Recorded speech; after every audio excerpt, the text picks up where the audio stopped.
സൂര്യ എന്ന നടന് നമ്മൾ ഈ പറയുന്ന ഓറ കൊടുക്കുന്നതിൽ അദ്ദേഹത്തിന്റെ കണ്ണുകൾ ഒരു പ്രധാന പങ്ക് വഹിക്കുന്നുണ്ട്. ഈ സിനിമയിലേക്ക് നോക്കുമ്പോൾ കണ്ണുകളിലൂടെ കൊണ്ടുവരുന്ന ഒരു ഗ്രേസ് പടത്തിന് അത്യാവശ്യമാണ്.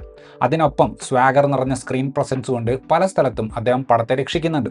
ഫൈറ്റ് സീക്വൻസുകളും തീപ്പൊരി ഡയലോഗുകളും ഒക്കെ രസകരമായിട്ട് പുള്ളി ചെയ്തിട്ടുണ്ട്. ഈ ഒരു പടത്തിൽ കാണുന്ന സൂര്യയുടെ ഒരു എനർജി കാണുമ്പോൾ എനിക്ക് സത്യം പറഞ്ഞാൽ വരാൻ പോകുന്ന ജിത്തു മാധവൻ സിനിമയിലുള്ള പ്രതീക്ഷ വർദ്ധിക്കുകയാണ് ചെയ്തത്. നെഗറ്റീവ് ഷെയ്ഡുള്ള ഇതിലെ കഥാപാത്രത്തെ അവതരിപ്പിച്ചിട്ടുള്ളത് സംവിധായകനായിട്ടുള്ള RJ ബാലാജി തന്നെയാണ്.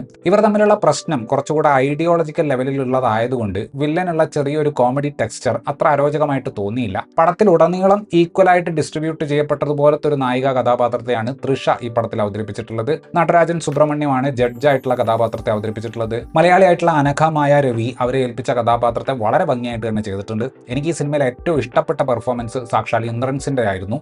അനഘയും അദ്ദേഹവും അവതരിപ്പിക്കുന്ന ഈ സിനിമയിലെ കഥാപാത്രങ്ങൾ മലയാളികളാണ്. ഒരു തമിഴ് സിനിമയിൽ മലയാളിക്ക് കണ്ടാൽ സ്വാഭാവികമായ മലയാളമാണെന്ന് തോന്നുന്ന സീനുകളും കഥാപാത്രങ്ങളും വരുന്നത് വളരെ നല്ലൊരു കാര്യമായിട്ട് തോന്നി. പല തമിഴ് മുഖ്യധാരാ സിനിമകളും മലയാളം വികലമായിട്ട് കാണിക്കുന്നത് നമ്മൾ ഒരുപാട് കണ്ടിട്ടുള്ളതാണ്. ഇന്ദ്രൻസിലേക്ക് വരുമ്പോൾ ഒന്നാം പകുതിയുടെ അവസാന ഭാഗത്തേക്ക് കോടതി പരിസരത്ത് വെച്ചിട്ടുള്ള ഒരു സീനിൽ നിസ്സഹായാവസ്ഥയും ദേഷ്യവും എല്ലാം പ്രകടിപ്പിക്കുന്ന അദ്ദേഹത്തിന്റെ പെർഫോമൻസ് ആ സീനിലുള്ള സാക്ഷാൽ സൂര്യയെ പോലും സൈഡാക്കുന്ന തരത്തിലുള്ളതായിരുന്നു. ഓഡിയോ ലോഞ്ചിൽ പൊക്കി പറഞ്ഞത് ചുമ്മാതല്ല, പടത്തിൽ ആ വാക്കുകൾ അർഹിക്കുന്ന പെർഫോമൻസ് തന്നെയാണ് ശ്രീ ഇന്ദ്രൻസ് കാഴ്ചവെച്ചിട്ടുള്ളത്.